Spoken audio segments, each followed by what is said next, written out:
देखिए, बिहार में जो विधानसभा चुनाव हुए ये बहुत ऐतिहासिक जो मतदान प्रतिशत रहा। इसके लिए सबसे पहले तो तमाम हमारे बिहार के सम्मानित हमारे भाइयों को, साथियों को बहुत बधाई, क्योंकि उन्होंने लोकतंत्र की स्तंभ को मजबूत करने का काम किया। और जिस तरीके से वहाँ पे ग्राउंड पे मैं काफ़ी दिनों मैं भी रहा और आम जनमानस से जो भावनाएं आम जनमानस की निकल के आई वो साफ और स्पष्ट बताती है कि इस बार फिर से बिहार में ऐतिहासिक पूर्ण बहुमत के साथ एनडीए की सरकार बनेगी। मोदी जी और नीतीश जी के नेतृत्व वाली सरकार बिहार के उन्नति, समृद्धि, रोजगार, खुशहाली के लिए जो काम कर रही है, इस काम को और मजबूती के साथ हमारे बिहार के जो हमारे सम्मानित लोगों का आशीर्वाद जो मिला है, वोट रूपी आशीर्वाद, उस आशीर्वाद के साथ और तेज़ी से आगे बढ़ाने का काम मोदी जी के नेतृत्व में हमारे नीतीश जी की सरकार करेगी। दो बड़े अहम सवाल होते हैं।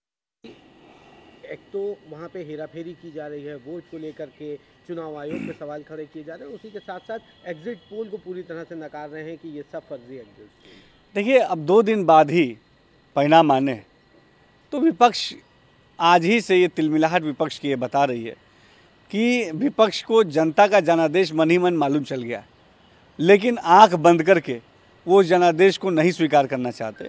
तो 2 दिन बाद निश्चित तौर पे जिस दिन काउंटिंग होगी अपने आप सबको मालूम चल जाएगा। देखिए, बिहार की जनता ने वहाँ पे एनडीए सरकार को चुना है, ये बात विपक्ष को स्वीकार करना चाहिए। विपक्ष की हार का सबसे बड़ा कारण यही है कि विपक्ष ने अपनी गलतियाँ कभी नहीं स्वीकारी, इसीलिए जनता ने उन्हें सत्ता से बाहर का रास्ता दिखा दिया। जिस बिहार को खुशहाली के लिए और समृद्धि के लिए बिहार के विकास की चाबी आरजेडी को सौंपी गई थी, लालू जी को सौंपी गई थी, उस समय किस तरीके से लालू जी ने बिहार को जंगल राज की तरफ धकेलने का काम किया, अपराधियों के हाथ में सौंपने का काम किया। आप बताइए, उस समय फिरौती अपहरण एक उद्योग हुआ करता था बिहार का। तो बिहार की जनता के साथ जो नाइंसाफ़ी उस समय लालू जी ने की और तमाम विपक्षी दलों ने की, उसी का बदला इस विधानसभा चुनाव में जनता ने लिया है और जनता पूर्ण बहुमत के साथ, प्रचंड बहुमत के साथ फिर से एनडीए की सरकार बनाने जा रही है। एक और बता रही है कई जगहों पर एनडीए, एनआईए और इसकी एटीएस की छापेमारी चल रही है। कैसे देखते हैं पूरे प्रकरण को? मामला जो है अब एनआईए को सौंप दिया गया है गृह मंत्रालय द्वारा, एनआईए अब इस पूरे प्रकरण में जांच करेगी। देखिए, जिसने भी एक कायराना हरकत की है, निश्चित तौर पे हमारी इंटेलिजेंस टीम, हमारा जितनी इंटेलिजेंस यूनिट है पूरी मुस्तैदी से लगी हुई है और जो भी दोषी होगा, एक एक दोषी को बख्शा नहीं जाएगा।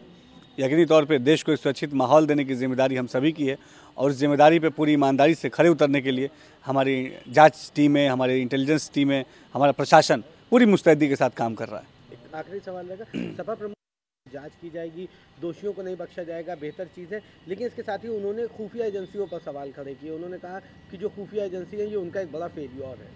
देखिए, जो दिल्ली की घटना है उस पर जाँच एजेंसियाँ पूरी मुस्तैदी के साथ अपना काम कर रही है और मैंने बताया है कि जो भी इसके पीछे दोषी है उस दोषी को कहीं से भी कोई राहत नहीं मिलेगी, उस पे ऊपर कड़ी से कड़ी कार्रवाई हमारी प्रशासनिक टीम करेगी।